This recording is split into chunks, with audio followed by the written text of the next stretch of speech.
This meeting is being recorded. Okay. All right, it is 7 o'clock. We're going to start the LOCAC meeting. It is May 25th at 7 o'clock. I am Trish Martell, the chair, and we will go to roll call. And Patrick McGivney. Here. Andrea Luker.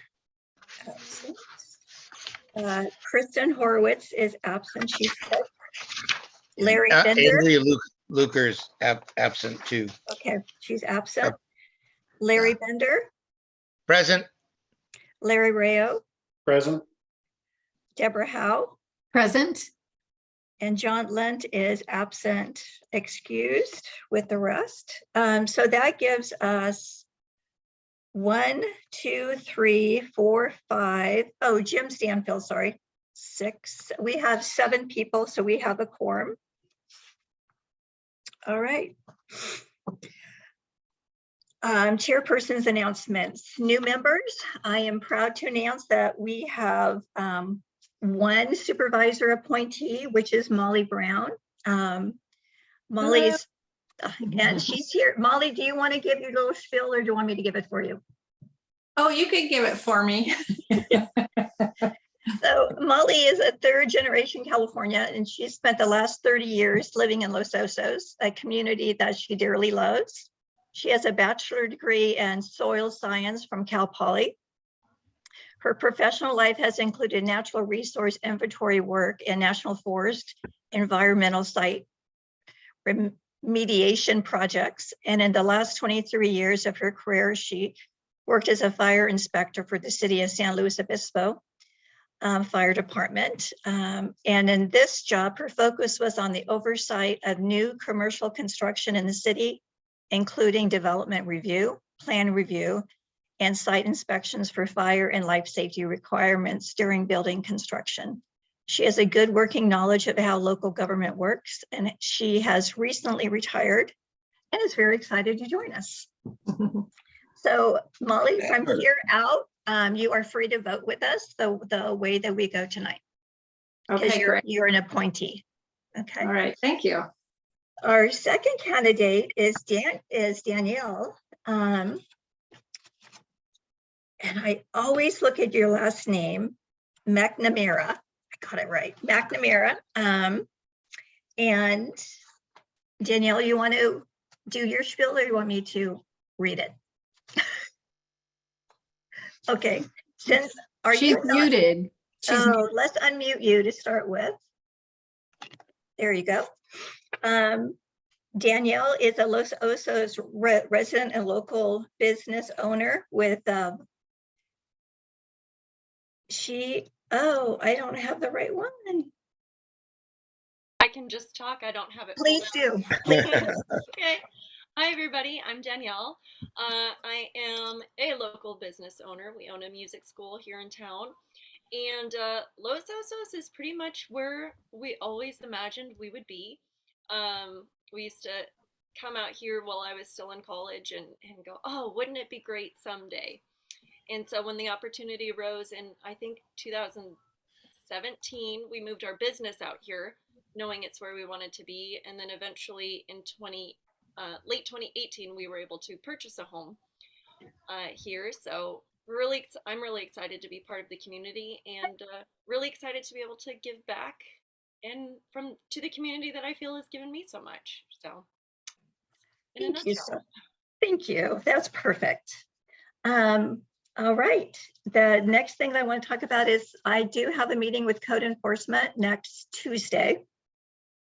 And I have all of your concerns that you have been talking about in our last probably 3 or 4 meetings written down. If anyone wants to go ahead and email me specific concerns for code enforcement, what I'm going to be working with them on Tuesday is the best way for them to present on a monthly basis to our LOCAC meeting. So that's what the majority of the conversation is going to be. Who will you be meeting with? I am meeting with Cynthia. Her name is Cynthia. And that's all I know right now. I'll have more information after Tuesday. Do we have any council member announcements tonight? I have something I want to say.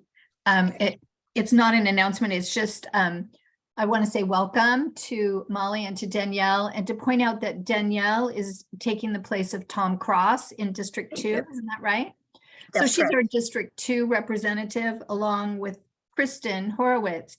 And that Molly is, as Trish already said, is an appointee by a Supervisor Bruce Gibson. So welcome to both of you. Happy to have you on board. Thank you. Any other announcements from council? Okay. Let's move on to county and local reports. Is the sheriff here tonight? Let's see. I did not see him coming through. If you are here, please raise your hand. No, okay. And Commander Klingenberg was not able to attend tonight, but he sent his report. So I have his report to read. So for April, the CHP had 1 DUI arrest and 3 traffic collision investigations. The first one was on LOVR east of Pine. It was a vehicle which struck a parked car. The second one was on Santa Isabel east of 6th Street, a 2-vehicle collision with moderate to major damage to the cars. The third one was at the Miners Hardware Store parking lot, 2-vehicle collision. 1 car was parked and the other car hit him. And then he also wanted me to let you know that his normal replacement when he is not available, Jason Grimm, he has been promoted and he is now the captain of the Susanville area. So he will no longer be on the LOCAC calls, but it's great news that he got his promotion, and unfortunately we lose him here in Los Osos. Can we do the county staff report with Claire? Claire, I'm going to ask you to unmute. There you go. Okay, we can't hear you. Try one more time. Can you hear me now? Yes, we can. Thank you. Okay, sorry. Claire Momberger from County Planning and Building Department. I don't really have a very robust update tonight.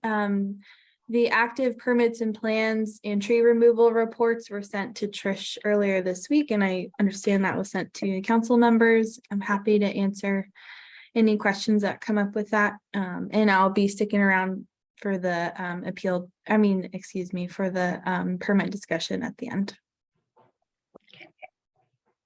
Any questions for Claire? Okay, thank you, Claire. Supervisor Gibson is going to be a tad late, he said, so we'll skip over him right now. What about a CSD report? I see Ron is here. Ron Munz. Ron, are you giving the report tonight?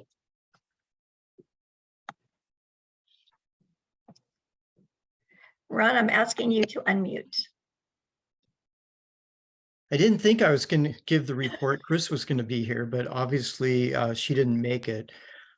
We had a very brief report. I was just going to try to pull it up. We do have a Chris here. Oh. Is it the right Chris though? Maybe not. I don't think so. I'll have to go from memory here. We just had a few things we wanted to update on. Of course, we're always talking about our program Seawell for infrastructure that will help the basin in terms of program C. We finished the drilling. We actually let the contract for the water pipeline transmission main. So that's underway, and you'll probably start seeing some traffic interruptions around LOVR and South Bay here in about 2 months as we try to cross that intersection. We're looking at horizontal boring. So hopefully, if that works, we won't disrupt traffic as much as we thought we would. We also finished our design for the well equipping. That means putting all the pipes and pumps and everything in. So we'll probably be going out to bid with that in July. And so project is underway. our completion date is still June 2024. The other big thing I've been working on and the board, we're working on our fiscal year 2023-24 budget.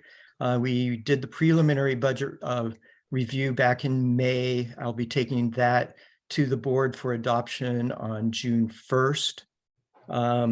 We're excited about it, got a lot of good things working in it, especially along for our emergency services. We've been working hard on shoring up the response times with San Luis Ambulance. They've been kind of lagging, but we're making progress. So we have money budgeted in there to help that along. We finished the Station 15 assessment, which will feed into our strategic plan for emergency services. We're working on what they call a standard of cover study that will look at existing and future services that our community might need. I'll be taking that to the board next month. And then getting that's the major piece that'll feed into that emergency services strategic plan, what we're calling it. I was trying to think if we're any other big projects that we're working on right now. Sorry, my memory's failing me, but those were the two Chris is major here. things. Chris is Ron, just- Chris is here. Okay. Go ahead, Chris. Was there something else on our list? She's Can muted. you unmute her, Deborah? She's like stuck behind. Oh, here. I can do it. There you go.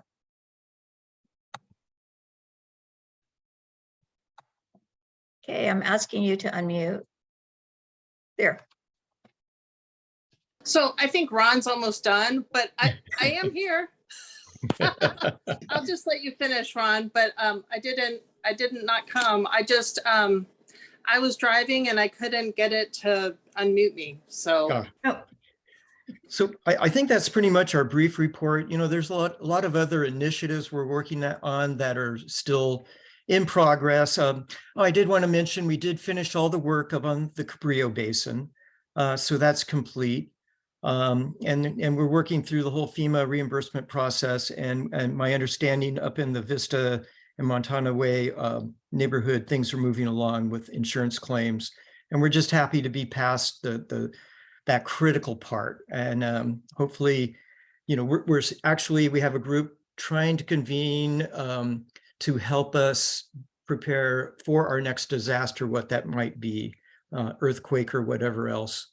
So we're excited that that's behind us, at least this phase of it, and moving forward to help the community in the future, which includes looking at the community center as an evacuation facility and getting emergency generators there for electricity. And I can answer any question, or Chris can. Thank you, guys. Any questions from the council? Molly? Yeah, Ron, I had one question when you said you were working on improving the response times for the San Luis ambulance. What is involved with that? Is that a financial thing, or talking with them, or staffing, or? Boy, Okay. it's a combination of all those. Okay. We've known for a while that they aren't meeting the criteria for urban response.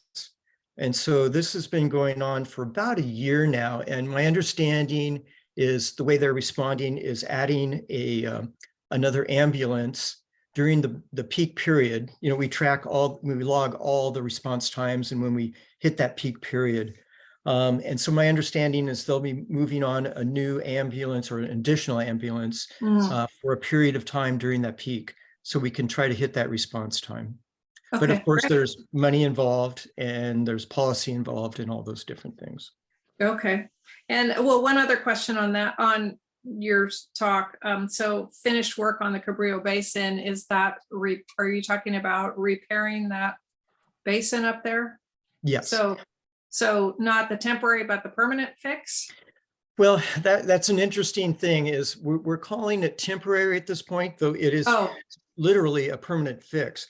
We now need to go back and reevaluate the other areas that did not breach. There's a whole northern, what we call basin wall there, that we need to go back and make sure that the integrity of that's there.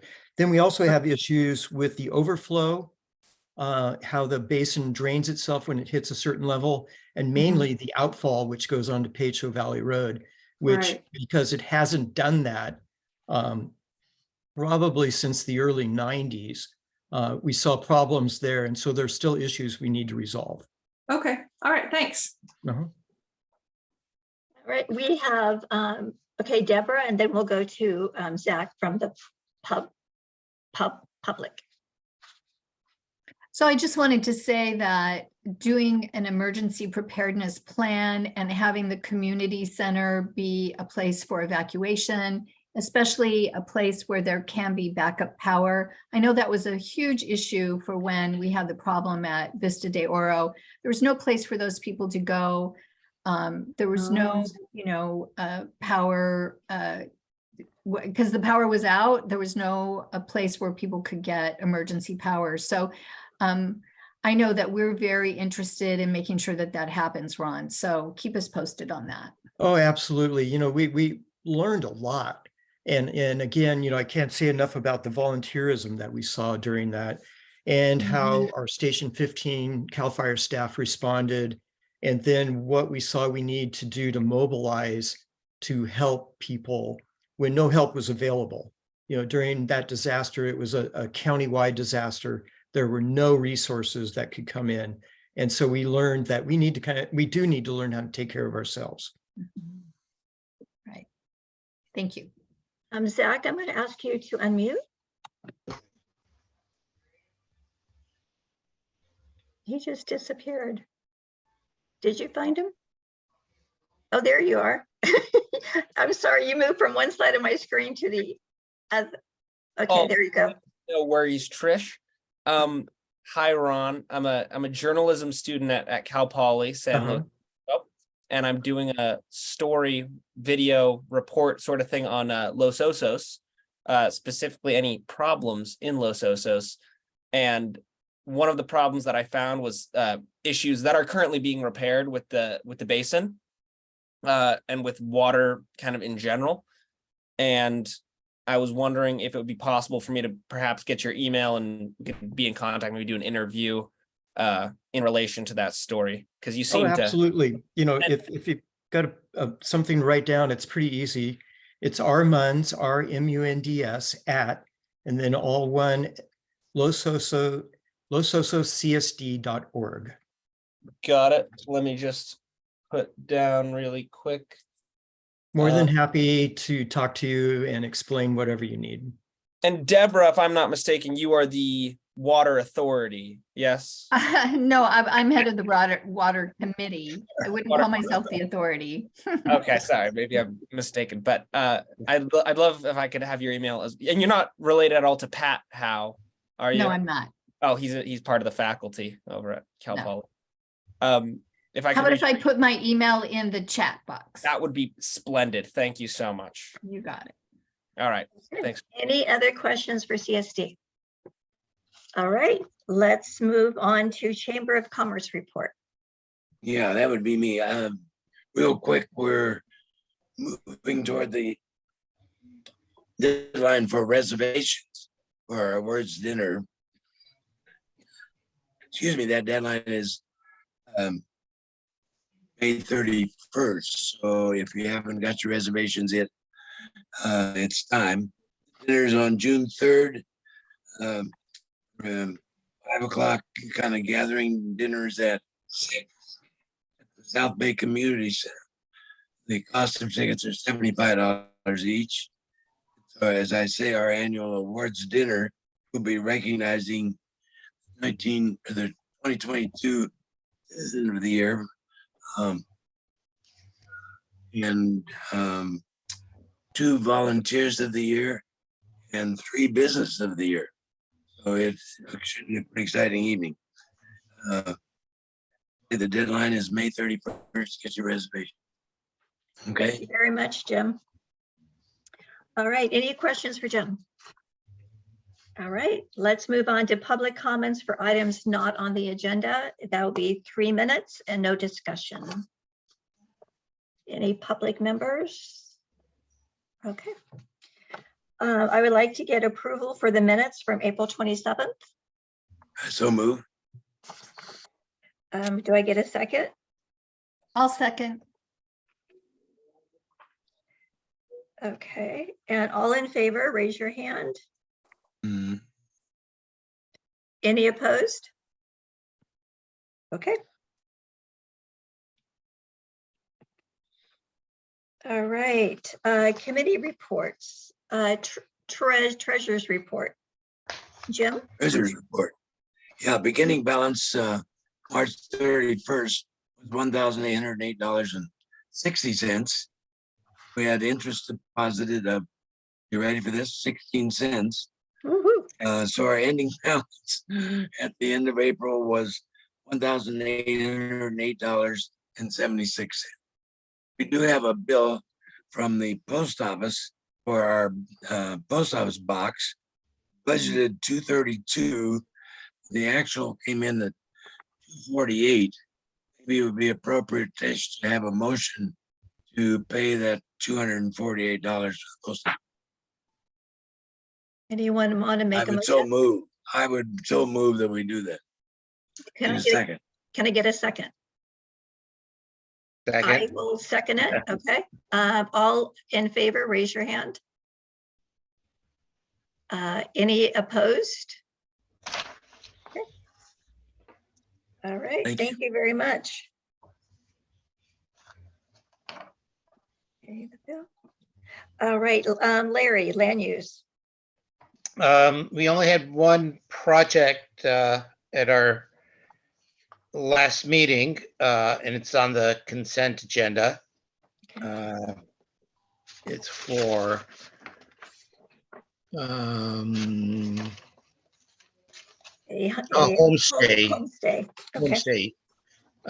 Project, and it seemed to meet all qualifications. We did have one request or condition be put on it, that the house has a physical inspection to make sure that it meets all the requirements of a homestay. But that was that. And I also have a candidate to join the land use committee, Jacob Taylor. I think he's here somewhere tonight. I'm going to try to have coffee with him tomorrow, get a chance to meet him. And if he does at the next meeting, I'll introduce everybody to him. Perfect, thank you.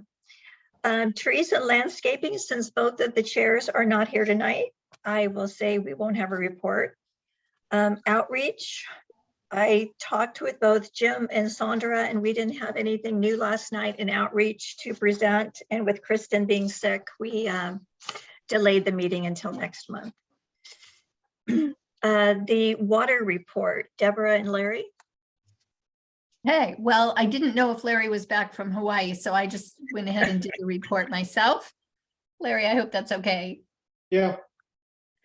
All righty. So the Basin Management Committee did have a meeting this month, and this is the update from that meeting. Starting with the airborne electromagnetic survey that was to be done over Los Osos. That's the helicopter with the hoop, where they were going to be looking for mapping the Los Osos Basin hydrogeology and looking for seawater intrusion. We were on schedule for that April 26th. However, due to weather conditions and the need to support emergency flood response efforts elsewhere in the state, the Department of Water Resources was not able to complete the survey of the Los Osos Basin. So they will be coming back in the fall of 2023 to complete the survey. So little disappointed that we don't have that survey, but looking forward to getting that information. The Basin Management Committee unanimously approved retaining the current sustainable yield estimate of 2,300 an acre feet. That's the amount of water they feel we can pull out of the aquifer safely. And they're maintaining that level for 2023. And they listed 3 reasons for that. Number one, there's no new infrastructure. The estimates for the development of the Broderson Mound, where they're recycling water back into the ground from the wastewater treatment plant, has been updated, and incorporated. So they're feeling more confident with that. And also there's no significant hydrogeologic investigations that have been conducted that would warrant an update. So basically they're seeing, everything pretty much the way it was in 2022. So they're going to keep the 2022 sustainable yield. Update on the Title 19 water offset requirement. This is the Los Osos retrofit to build program. The water consultant, Medeas Water Management, is preparing the study. They're looking at completing this, the study to be done by June 30th. So just around the corner. We look forward to getting that information, most definitely. Probably, I don't know if Larry talks about this, but the coastal zone, the ADU ordinance, has been approved that there will be no ADUs in Los Osos. ADUs is, not allowed here in Los Osos because of our water situation. Let's see what else. There's some water projects for recycled water. So let's just go through those really quickly, because I know that there are often questions about what happens to the water when it leaves the water recycling plant. The county has contracted with company West Yost to prepare plans and specifications for connecting 4 school sites in Los Osos to the existing recycled water system. The estimated completion date is mid-2023. The priority site, it will be for the Los Osos Middle School, and it's anticipated it will be the first school site connected. The design project is funded by ARPA grant money. They're also working with the West Yost to connect the Los Osos Community Park to recycled water. And they're also putting out a bid for the flow meter project at the Broderson Leach Field. This will involve putting in a flow meter and 2 isolation gate valves. This will allow them to calculate the amount of water that's going into the Broderson Leach Field. Very important part of refreshing our aquifer. And then finally, the county has completed the recycled water distribution model, and it evaluates existing and future uses within the recycled water system. So they will hopefully be connecting the other schools, but so far this is what we've got: the middle school and the community center, along with Broderson Leach Field for most of the recycled water. Any questions?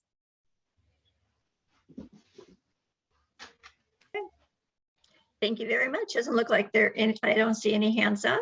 Okay. So how about the active transportation update? Yeah, okay. So just moving right into transportation. We conducted an in-person meeting on May 16th. We were graciously allowed to use the CSD office. 12 people showed up and made public comment regarding safety on our streets and intersections. And so I'm just going to give you a quick summary of some of the comments. Paulette Penner, a resident of Sunny Oak Senior Home Park, circulated a petition to make changes to Los Osos Valley Road in front of the 3 senior home parks due to unsafe speeds and difficulty crossing and entering the road. She suggested some improvements to the road that would involve restriping and eliminating some lanes of traffic. 551 people signed her petition. Pretty amazing. So we have that. And then a number of residents showed up to express concern over unsafe crossing at Rodman and Pacho Road, unsafe for equestrians, cyclists, and pedestrians at this location. A petition was also signed by 48 equestrians and additional comments from 11 residents from Cabrillo Estates about the extremely dangerous conditions crossing the road at this location because of there's a blind curve there.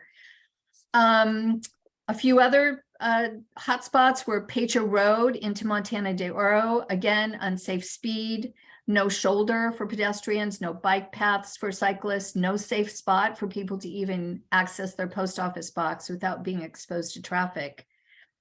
And then here's one I wasn't familiar with, and I do want to share this: Bay Oaks Drive. So Bay Oaks Drive, the condition is unsafe speed of cars. Apparently, this street is being used as a shortcut to avoid the stoplights on Los Osos Valley Road. So you can avoid all the stoplights between 9th Street and South Bay Boulevard if you go up to Bay Oaks Drive, and then it's just like a straight shot. Well, that's a residential street. And so obviously this is a problem for people who live out there, who have children and people on bicycles. So not exactly sure how we can deal with that, but that is certainly something that we want to look at. Then we have speeding on South Bay Boulevard. We know that. Difficulty turning off of Pine Street onto Los Osos Valley Road. Unsafe conditions between the community center and Monarch Grove Elementary School because there's no sidewalk, there's no shoulder, there's no bike path. And then again, unsafe speed on Santa Isabel between 7th and 2nd Street, which is interestingly right where we had an accident, according to the CHP report. So this meeting was recorded and you can view it on our LOCAC YouTube channel. If you go to the committee page, you'll see there's a button there that says video archive, and you will find the meeting there. So I really want to stress to everybody that documenting unsafe conditions will help the county to prioritize where they use their resources. It will also inform the county when they do the corridor study, which is a study they're undertaking of Los Osos Valley Road. It will involve some outreach, so we want to make sure that we are able to, make sure that the county understands what our situation is and our concerns. I want to share with you a video that John D'Annunzio of SLOCOG's San Luis Obispo Council of Governments did for me regarding how you can document if you have an unsafe condition or a concern. So let's see. Can I share screen, Trish? Yep, you should be. Yep. Okay, great. Let me click that one. That should make it super easy. Okay, let's see if this, okay, can everybody see that? Yep. Yeah. All righty. I'm just gonna let John speak, and he's gonna walk you through. Transportation and circulation meeting. I understand you're going to be talking about a number of important topics, particularly about safety. I just wanted to share one or two resources with you quickly for your information. The first of which is to report any of the safety issues that you might have, firstly, to the county public works. So this website is the county.gov Departments Public Works. Contact us. So your first place to submit information would be to County Public Works through this form. But then the second, another initiative that we're doing is part of our Slow Safe Streets Forum, which Deborah Howe is aware of this forum, but also it's an opportunity for the public to give input. And here you would go into the Give Input tab. And then this will connect you to a location map.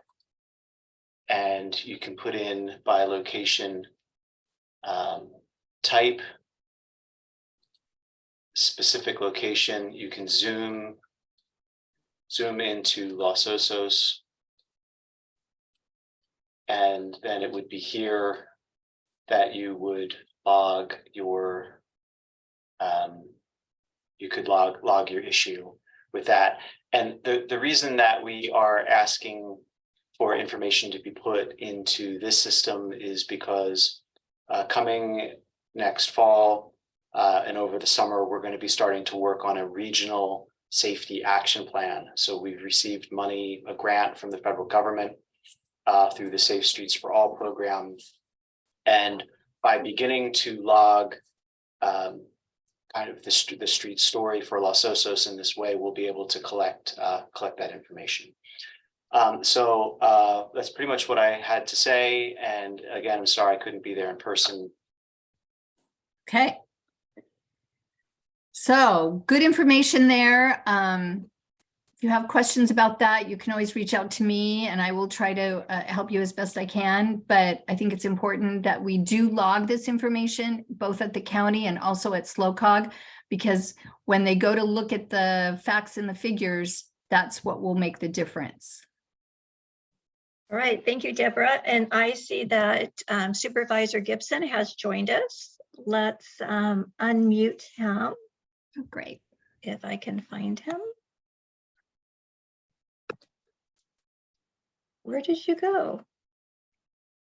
I don't see him. I let him in. It's right Oh, there. there you are. There he Thank you is. for waving. Thank you. Okay, I'm asking you to unmute.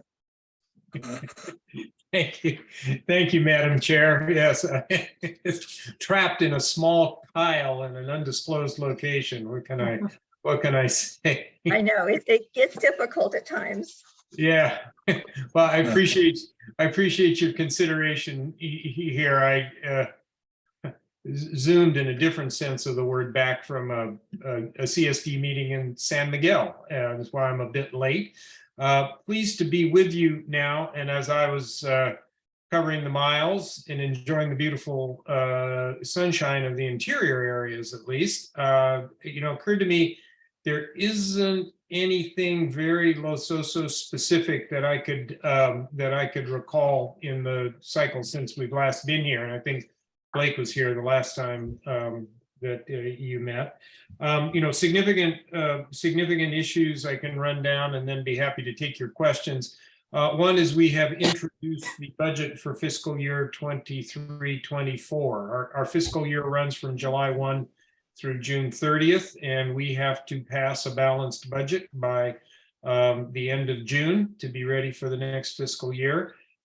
We've been working on that for most of the last year. Budgeting is an almost year-round process for us.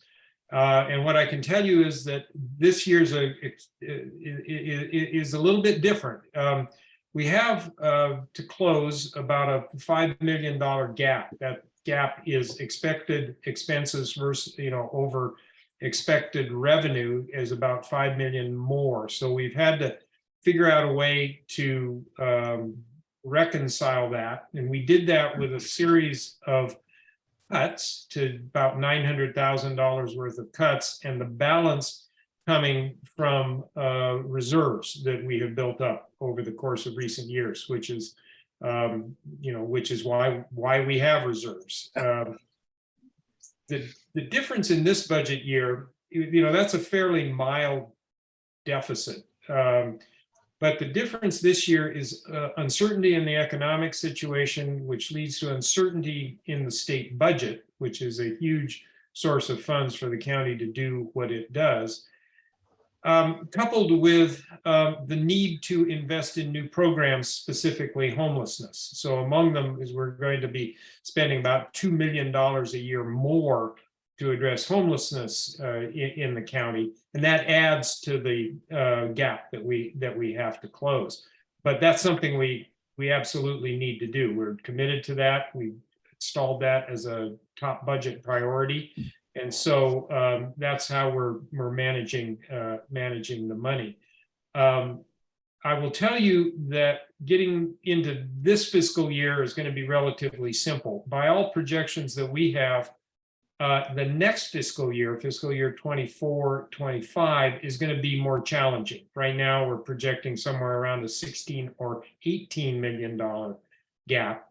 And that's what we call a structural deficit, meaning that over the long haul, we either have to figure out how to raise revenue or cut expenses or some combination of both. And so the county's going to be, our staff's going to be considering that in great detail, starting soon after the 23-24 budget is passed.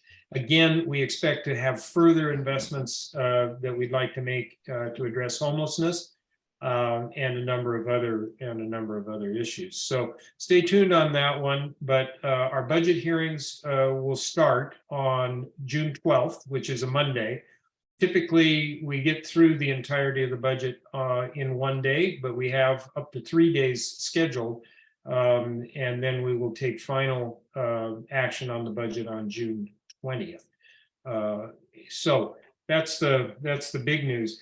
As part of the efforts that we're doing right now, we have a new interim county administrative officer. That's our top staff person, as you may have read in various press reports. Our previous CAO, Wade Horton, resigned. He's now the assistant CAO down in Santa Barbara County. And we were extraordinarily lucky to have, living within District 2, an experienced retired CAO, one Mr. John Nylon, Nilon is his last name, the resident of Cambria. I think you will have a natural affinity to him because he's much involved in that community and was a member of their advisory council and actually a leader within the advisory council on things. He has since resigned that post to devote full time to being our interim CAO. John had a 32-year career with Kern County, including 8 as their CAO, which is in CAO years is a very good run, given that they have to work for 5 elected officials, for which I'm sorry, and I take no personal exemption. But he has brought a fresh set of eyes, looking at our organization, getting us into conversations that are going to set us up really well to recruit a permanent CAO, which we hope to have in place later this year. Beyond those events, it's the standard selection of activities. I've been, dealing with Los Osos Basin Management Committee issues. We have, as you can imagine, a significant amount of road damage from the winter storms, some $36 million that we are mobilizing internal finances to work on correcting while we await reimbursement from FEMA. And we're transitioning our parks, the leadership of our parks. Nick Franco is retiring after a long career in both state parks and I forget 8 or more years as Parks Director for the county. Tanya Richardson, who I'm sure you will meet at a point, is stepping in. And so on things go at this point. Be happy to take any questions. Is there any questions from the council for Supervisor Gibson? Bruce, can you just give us a brief summary of some steps the county is taking the homeless problem? Yeah, well, actually, I meant to touch on that in a little more detail. I'll just give you an example. It was an action taken at the last meeting to endorse a program that's put forward by the city of San Luis Obispo. So first thing I should say is that effectively addressing homelessness, we realize is going to have to be a partnership at a regional scale between the 7 incorporated cities and the county. And each of us has to have appropriate roles and responsibilities understood. In fact, at the state level, I've been working through our state association on an initiative, the acronym of which is At Home. And At Home stands for accountability, transparency, housing, outreach, mitigation, and economic opportunity. Those are the pillars, as we call them, of a comprehensive system that we would like to see established to deal with this. Our failure to deal with homelessness effectively is as much due to the fact that there's not a coordinated system between the state and the local jurisdictions. So we are hard at it in Sacramento, advocating to the legislature and the governor and making some good progress, I think, to first and foremost establish accountability, establish the roles that the state is going to play, which is largely to provide a stable source of funding with appropriate levels of how shall we say, bureaucratic red tape. We need to simplify the funding. We need to simplify the reporting. And we're hoping that that gets done on the basis of each county having a plan with its cities to address homelessness. Now, we have started that process already in San Luis County. We have a regional plan to end homelessness. We're working from that to more specific agreements between the county and the city. But let me give you an example that was on our agenda. We wrote a support letter for the city of San Luis Obispo is applying for an $18 million grant to purchase a motel in San Luis Obispo and convert it to, I think it's 32 units of what we call supportive transitional housing for families. So this would be a place that could house a family, could also wrap in the services that are required to get them on the path to permanent housing, whether that's mental health services or substance abuse or simply getting connected with social safety net programs that will support them finding the right kind of housing situation, whatever it is. The county's contribution to that project is going to be up to $650,000 a year of operating expense for the course of 3 years at least to provide those services. So there's the partnership. The cities have land use authority, so they're going to be in charge of establishing facilities. The county's responsibility is to provide services. That's what we are basically, as a service provider. So that's exactly the kind of partnership that we're interested in pursuing. Sounds good. Great, thank you very much. Patrick. Thank you. Bruce, several questions. One is that the report Deborah just gave on the traffic and transportation pointed out some pretty serious safety issues we have in Los Osos with that. Considering that we have a $5 million deficit in our budget, how's the county going to be able to approach anything that we need as far as helping the community with the safety issues that way? Next year, it sounds like it's even going to be worse.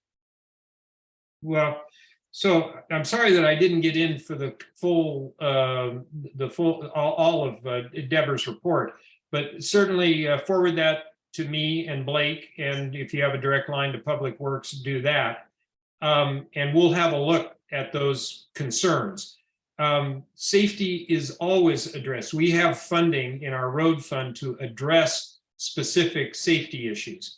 The criterion on establishing that, though, is there's various measures of what constitutes a safe or unsafe situation. So I understand, and we regularly are happy to interface with the community about concerns they have about safety on the roads. Public Works will look at that and see what exactly the safety concern is and whether there's something that needs to be done to address it. But correcting unsafe situations on the roads is baked into the road budget.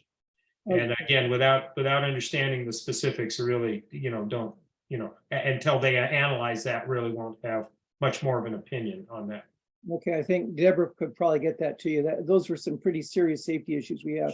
The homeless issue, the motel that you're considering buying with the 32 rooms in it, so that's not permanent housing, that's just temporary?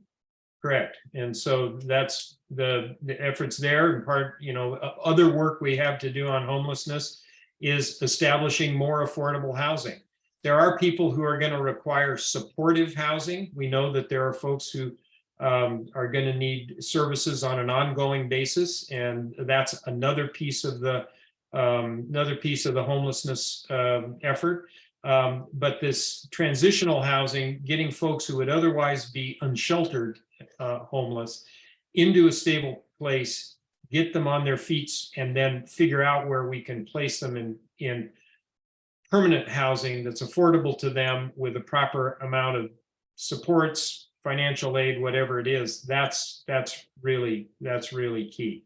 So this is by no means in and of itself the complete solution. Okay. Could you just tell me what affordable housing means? Does that mean housing that people can buy that they can own, or does it mean that they have rental units that are affordable to them? And Both. or is this for workers, or how would you determine who, I mean, how would that work? So there's actually a table in our planning documents that's updated yearly according to, it goes as a income as a percentage of median income, in median household income. And it's established what affordable means, both in terms of purchase price and in terms of rental for various size houses for families of various sizes. So it's a sort of a two-dimensional table for both purchase and rent. But basically the idea is that housing is affordable if no more than 30% of income is spent on securing housing. Now, a very low income individual may have an income in the mid to high $20,000 range, $25,000 to $30,000 a year. So you can imagine that 30% of that is not much. And thus the rent or the service of a mortgage has got to be very low about that. And we are charged by the state for planning to accommodate a range of, enough housing. It's our regional housing needs assessment number, and at a range of income levels. So again, affordability depends on income level, and that sets the maximum price. All right, thank you. Any other questions for Supervisor Gibson? Nope. All right, you're off the hook. Thank you very much. Okay. Oh, sorry, you're not yet. We have Becky. I figured that was way too easy, Trish. That was way too easy. Okay, one more. Becky, I've asked you to unmute. Yes, thank you. You didn't ask for public questions, so that might be why you didn't have other. Because we were talking about traffic, Highland Avenue is similar to Bay Oaks in that it's a pass-through street. The rest of our neighborhood has stop signs at every corner. And what happened with us is they said, they did a traffic study and said there weren't enough cars going down the street to put in 2 stop signs to slow it down. And we have a lot of kids on this street and they play out in the street. And that was even near the Broderson trailhead where we get a lot of traffic. So if some of you are wondering why it hasn't happened, or it may not happen, that you get things slowed down, there has to be a sufficient amount of cars going by. And then I did have a question. I'm wondering, Bruce, will you be joining Jimmy Paulding and John Peshong in not taking the 26% raise during this term? I know there seems to not be community money or, towards pickleball courts or other things in Los Osos. Couldn't that money be put into a community fund to help out our town? Thank you. Sure. So let me speak first of all, just a comment on the stop signs. Stop signs in the manner in which traffic is engineered, stop signs are not used to slow traffic down. That's why the car count is important. Stop signs are used to coordinate traffic safely at intersections. And so if there's a speeding issue, then we need to first establish that there's a speeding issue and not.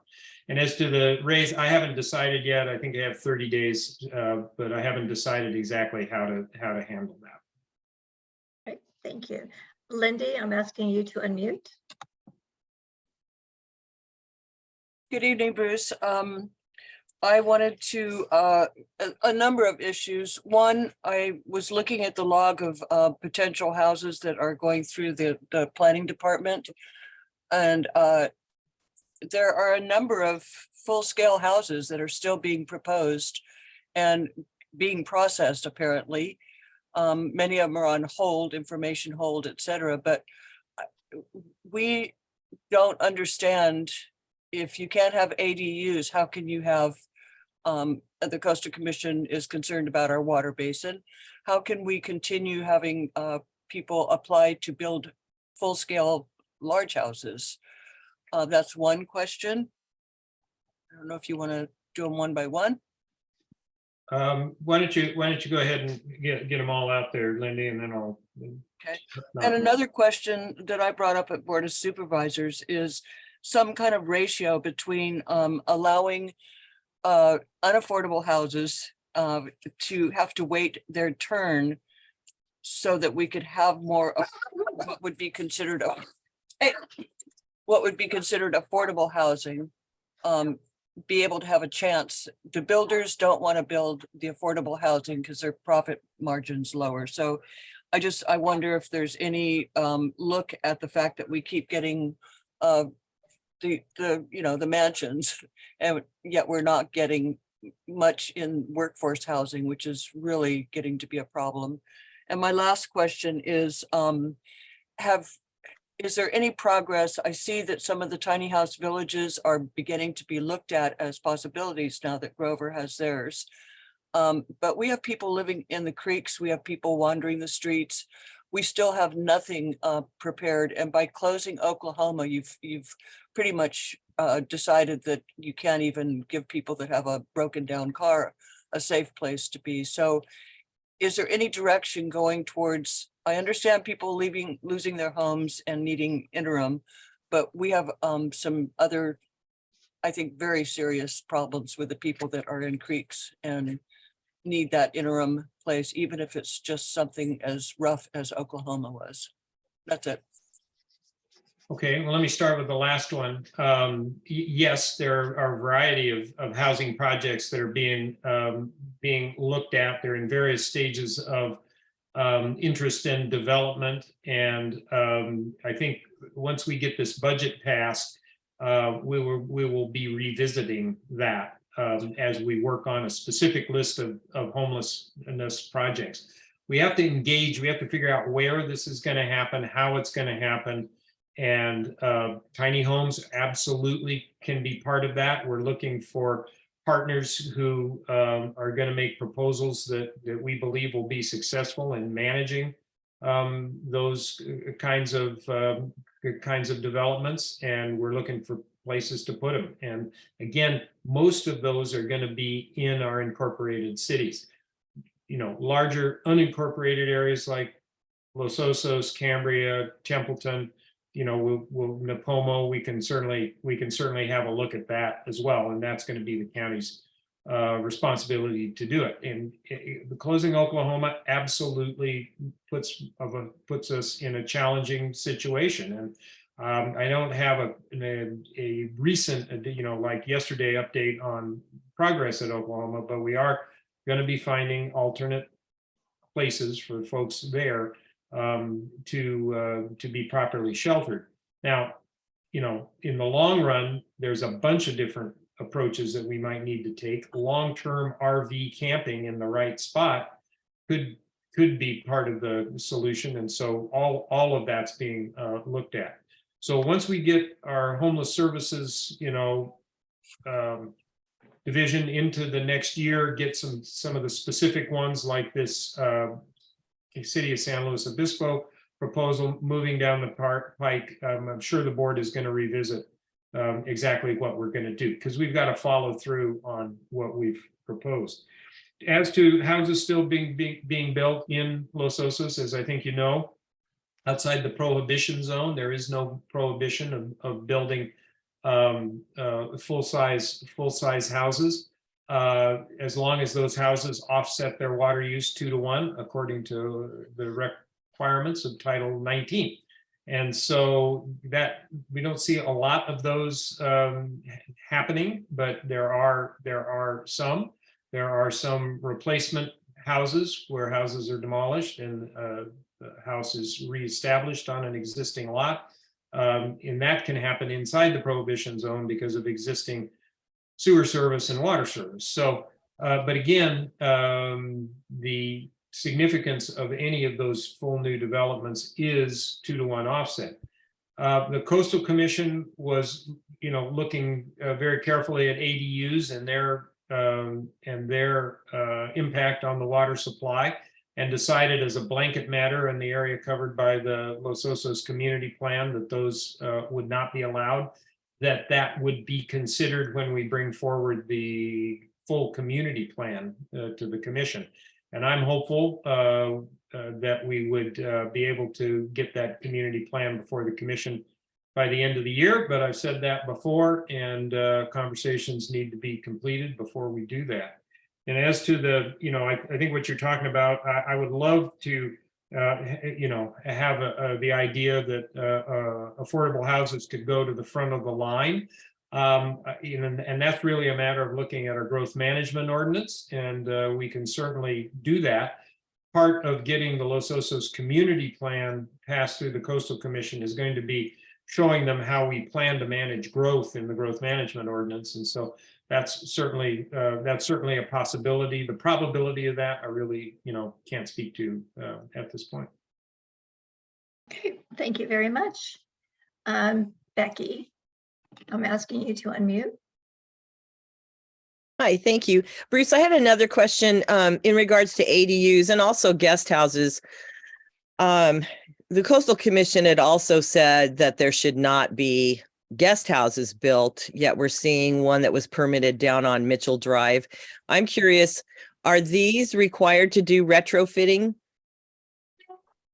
No, because guest houses are, as far as I know, I'm pretty sure guest houses are not, because guest houses are considered, I see Claire nodding vaguely affirmatively. Guest houses are simply considered the addition of a bedroom, and if they include a bathroom, we've got a policy that I don't remember off the top of my head, but I don't think that the idea of a guest house is that it's not a separate dwelling unit like an ADU, and so the average water use is not thought to increase. Okay. And I did unmute Claire, so Claire, do you have any clarification on that? Nope, what Supervisor Gibson said was correct. Okay, thank you. And I did want to add on to that, they're considered just adding on a bedroom, but the guest houses we're seeing are not attached to the original home. Right, understood. But that's still the way they're considered in the local coastal program. Yep.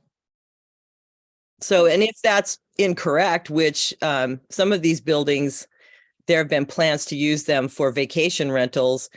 Mm-hmm. What is the way to get that re-looked at? Because it doesn't seem right that you could have a 2-bedroom, 1-bath, kitchenette, giant thing that's considered a bedroom.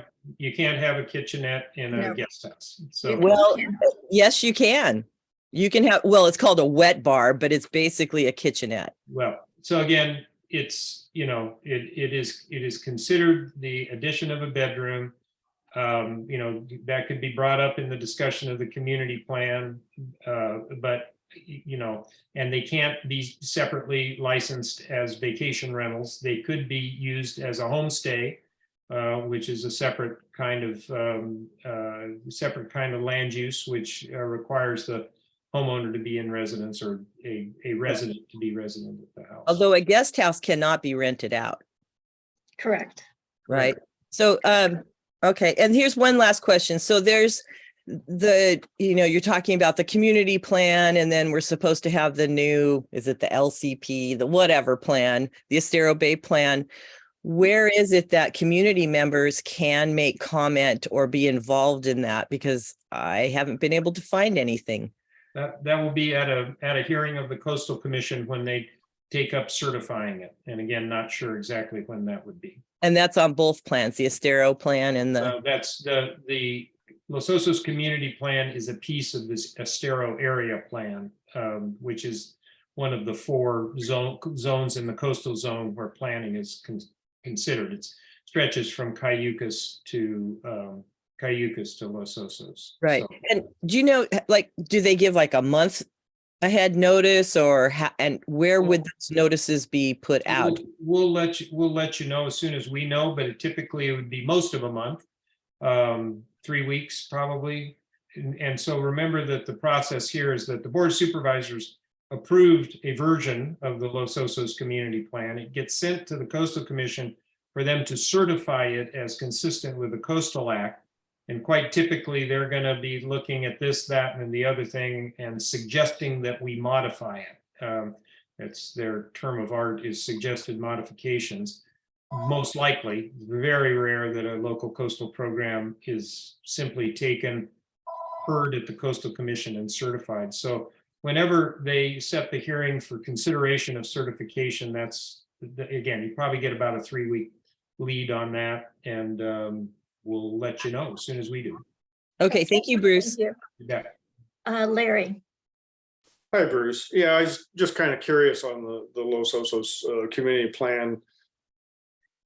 Can you talk about some of the sticking points that you're having with the Coastal Commission and what you think, it looks like it keeps getting put off, when do you think that it might come about? Well, they've been waiting for the habitat conservation plan to be passed. It's been a long process of educating them on the water supply in Los Osos, and they seem to be understanding, the ability of the Los Osos groundwater basin to supply water for new development. They, again, remains to be seen exactly how that development is mitigated, on what timetable it occurs, at what rate it occurs, and a few of those things. But largely it's been working through the HCP process and again getting them up to speed on water. So how is the habitat conservation plan coming? It's close.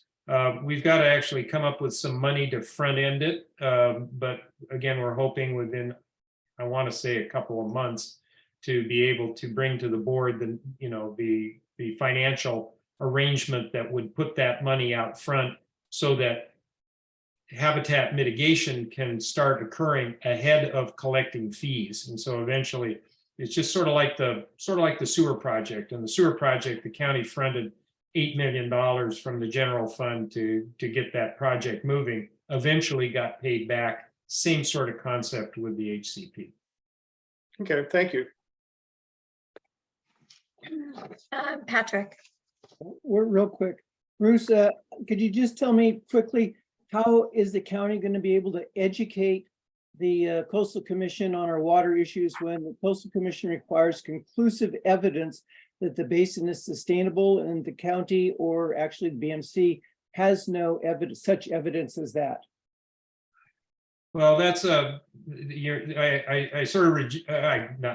reject the premise of that, Patrick. The annual reports of the Los Osos Basin show we're using 84% of the sustainable yield, and the observations of well levels are consistent with the fact that groundwater in storage is increasing over time, and chloride is tracking within the envelope that we expected to be tracking. So that's the evidence that's there is that the basin is not in fact in overdraft. The question then is, given that we have further management to do in the basin, you just got to be that the adaptive management of managing the basin has to be synced up with the expected, what would be allowed in terms of growth. Okay, let's go to Larry, and then we need to move on. Yeah, I mean, in the report, the AMR, it said that we're still getting seawater intrusion in Zone E, and Zone E happens to have the largest amount of water in the basin, and there's only like 2 wells that even monitor it, so we really don't know the full extent of that intrusion. So I have, I question what you just said.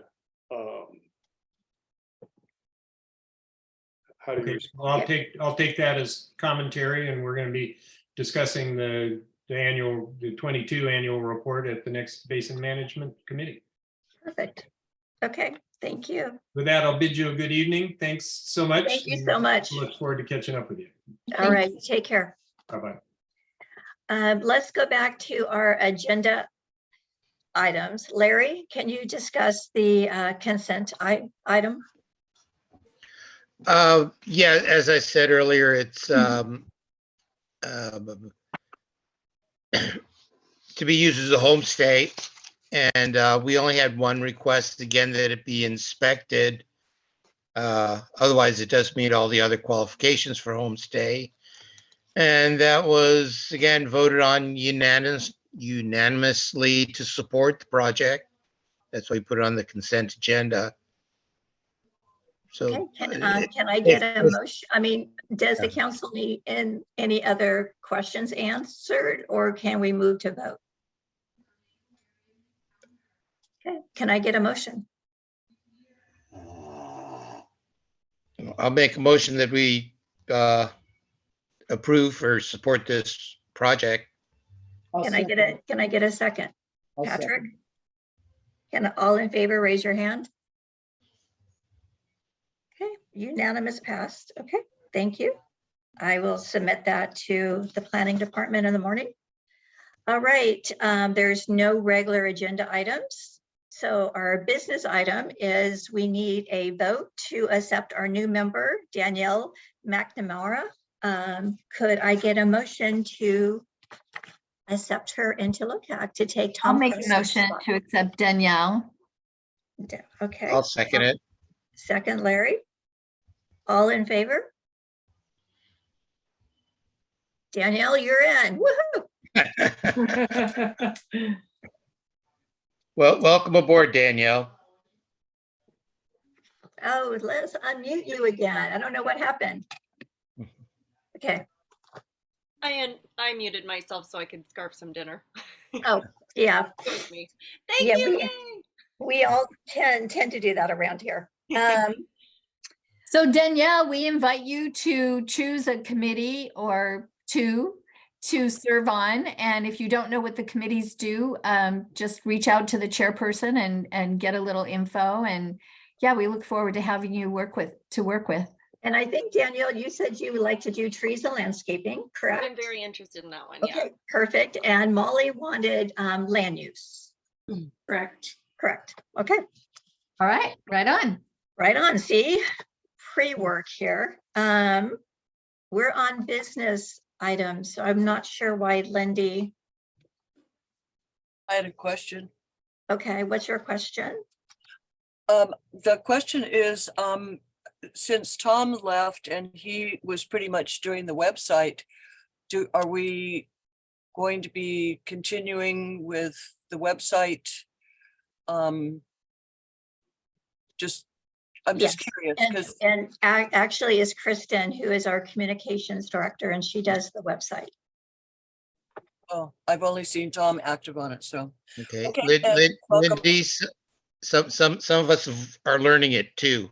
So there's definitely more backup than we've had in the past. That would be great. So, and welcome both of you. Thank you. All right, the clarification of service timeline. I'm thinking we should probably wait till we have a full council to talk about that. What's everyone's feelings on that? I think we might want to wait for a full council certainly to vote on this. But I would like to ask a question of the council members about, I had a property owner reach out to me expressing interest in serving on the land use committee. This is a property owner that does not have a home on the property, but obviously they pay property taxes and they have utilities and all of that. And they asked if they could also be represented on the land use committee. So what are your thoughts? Do they live here? No, they don't live here because there's no home on the property. It's just a lot with, a will serve and utilities and a meter and a sewer hookup. I mean, has all the utilities there. But there's no home because they haven't been able to build a home. I think the policies and procedures, they can be on a committee, but they can't be on LOCAC unless they live in Los Osos, Baywood, but I don't see that they couldn't be on a committee. Yeah, it certainly doesn't specify anything in the bylaws. So I wanted to talk to the council about how they felt about having someone serve on the land use committee And I think that they are kind of an unrepresented a population. We have a lot of people who own lots here who cannot build because they're in the prohibition zone. And so I'm just throwing it out there. I personally am opposed to it. I believe only residents should serve as on committees. You have to live here and if you don't live here, even if you own property here, we are here to help county planning, to work with county planning, to be the eyes and ears of county planning. Okay, so the devil's advocate for that is we're supposed to be representing everyone in Los Osos and Baywood. I mean, so. But if they don't live here, we can't be representing them. Well, they can't live here because they can't build. They can't But build. they're paying taxes. They're paying taxes. And they want to build, they want to have a house. And Yeah. so they have a vested interest in the community. Okay, so what would be the They're reason? basically unrepresented. Right, then why can't they be on LOCAC? I don't know why they can't be on LOCAC. Certainly not any reason not to be on a committee. Well, the same reason you couldn't be on LOCAC. Our PMPs do say for LOCAC that for elections, they have to be elected. They have to be, but not to be. That makes sense because you represent a district. Exactly. But that does not mean that it couldn't be a supervisor appointed position. I would agree with Larry. And as far as voting goes, I thought at our last meeting that we had, we discussed the fact that, you know, we were going to extend the 2-year or the 8-year period until, and without a time limit, but until we had all 7 seats filled. And if we had people that wanted to fill those seats, then the people that are there right now that have done their 8 years would have to then vacate, so the other person that wants to fill it could take over. So you know what, Patrick, thank you very much, but I want to wait until we have full council and then we will. Did we not discuss that though? Not to. No decision was made. No. Yeah, we did. We've all agreed that we would. No, I did not agree. Did we? All right. Do we have notes for that at all? I did the minutes for the last meeting. And I don't mean the last monthly meeting, but you're talking about the executive meeting, and I wasn't there, but I certainly communicated my thoughts on that. But you weren't there, and we did you take notes on the meetings? All I'm asking. I do not have official notes, no. Okay, so that is the reason that we should have notes when things come up, because we did agree that we would go ahead and extend. Okay, so let's further this discussion in June. I will put it back on the agenda on June, and we will go through it completely at that time. In this way, we can let Molly and Danielle catch up, and I can send them what's going on and make sure that they have time to read the policies and procedures and understand how it flows. Okay. I think that's a good idea. Let's take notes on the executive committees from now on. Okay, so Did we record the executive meeting? We could. We didn't? We did not. So that brings me down to the officer roles. Anyone here be a secretary? I've been asking, this is like my 4th or 5th time. And we're not going to have the 2 new women do that because they need to learn what LOCAC is before they take on a role as an officer. And I'm already a secretary. Anyone else? Larry Rayo, would you be willing to do it? John's not here. I'm not willing to do it. Okay. Then the meetings are going to be recorded and they will not be written. I thought Kristen said that she would consider doing that.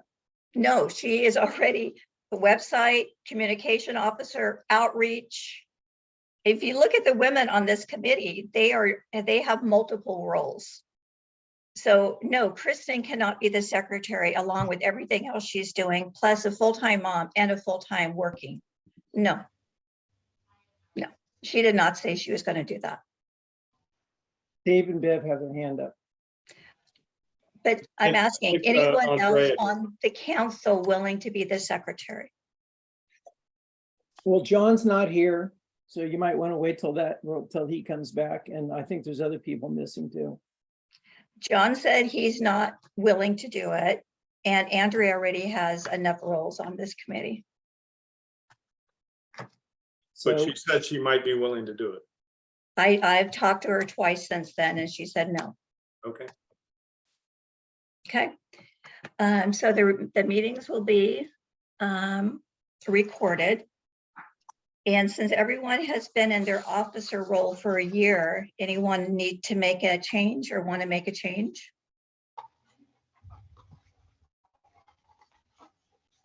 Oh, are you talking about chair of the committees? I'm talking about chair, vice chair. We have no secretary. Jim, are you still okay being the treasurer? Let me unmute you. Yes.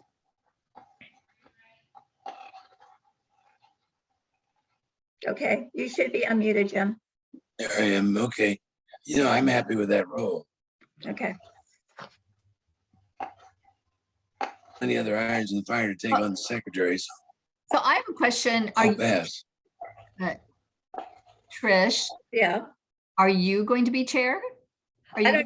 I've been chair for 2 years. Is there anyone who wants to take it over? No, we want to know if you want to stay chair before we volunteer ourselves. Yeah, I really feel like Trish has done an outstanding job as chair. I would like to see her continue, but she needs to tell us whether she's willing. Well, I'm willing, but you know, there's 11 people on here. So Patrick?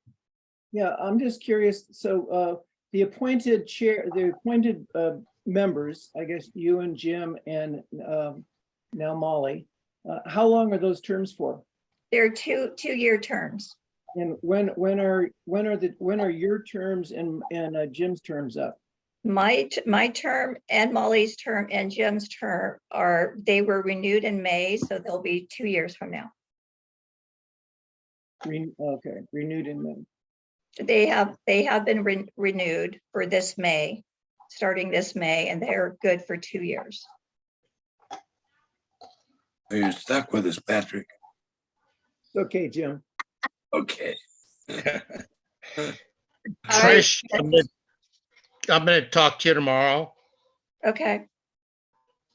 Well, I can give you a break maybe for a couple of years. That would be great. You want to take, Call you tomorrow. okay, it's about 3 to 6 hours worth of work a week. So, It's 10 hours worth of work a week. yeah, it is. It is. Um, Absolutely. Dave and Bev are still, maybe Okay. they got some sense. Maybe Dave wants to volunteer. He's got to join LOCAC first. Dave and Bev, I've asked you to unmute. Yeah, can you hear me? Yes, we can. Yeah, I put my hand up a while back. I was going to comment on the non-resident being on a committee. And I think my opinion is that there's no reason a non-resident can't attend a committee. And we've certainly had people like marijuana growers and other people like that showed up for the planning committee before to talk about their issues. But being a member of a committee doesn't, or being a member of the committee doesn't make sense to me for a non-resident. Thanks. Okay, thank you. Thank you, Dave. All right, anything else from council? Okay, meeting is adjourned and it is at 8:24 since it's being recorded. Okay, Good job, Chairman. thank you. All right, Thank good you, night, Dave. everybody. Thank you. Welcome new members.